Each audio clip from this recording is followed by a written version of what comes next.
I promise to be your hammer when you think you've hit a wall. Your drive when you have nothing left. I will stand behind you when you need support and in front of you when you need a shield.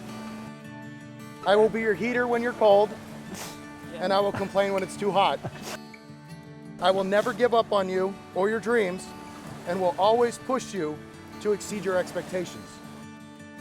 I love you with everything I am, everything I was, and everything I will be.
Dear my sexy beast, aka Wit.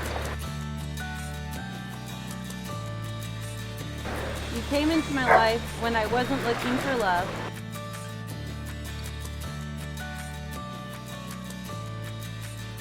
You just so happened to be the boy next door. Although unlike a romantic comedy, I had already been living at my apartment for 3 years, your dad was my landlord, and you were getting back on your feet after serving 10 honorable years in the infantry. As many know, your first attempts in talking to me were not successful. I didn't know you were my landlord's son. All I knew was this redneck-looking guy with a goatee and a big red truck was trying to talk to me.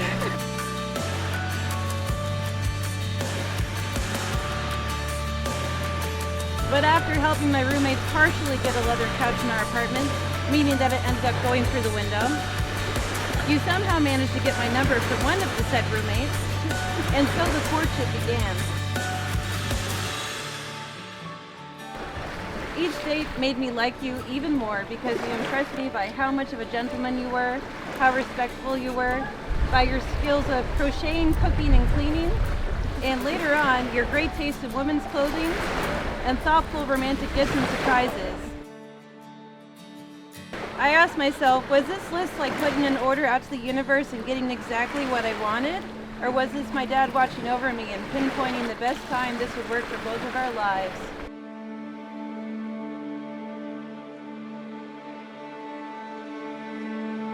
It gives me a great pleasure to announce Mr. and Mrs. Lindsay and Wick Cole.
moment I met you in metal arts class, you remember this, you would call me 10th Mountain and I would call you Alaska.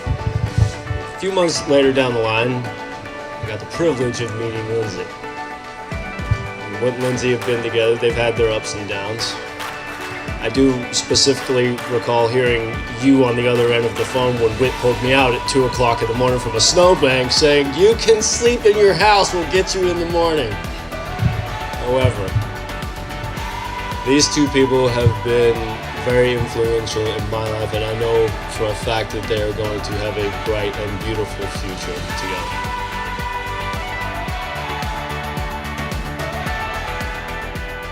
Lindsay gave a little bit of advice as we were preparing for the week coming at hand, where she said that no matter what happens, we were just going to roll with it. And I think that's the best way to pretty much summarize how Lindsay is as a person. Nothing ever phases her. She just takes what life gives her and rolls with it.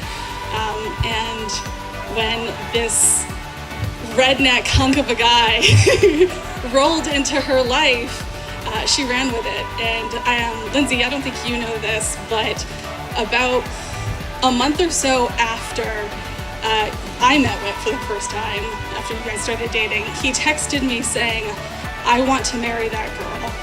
I hope you know this."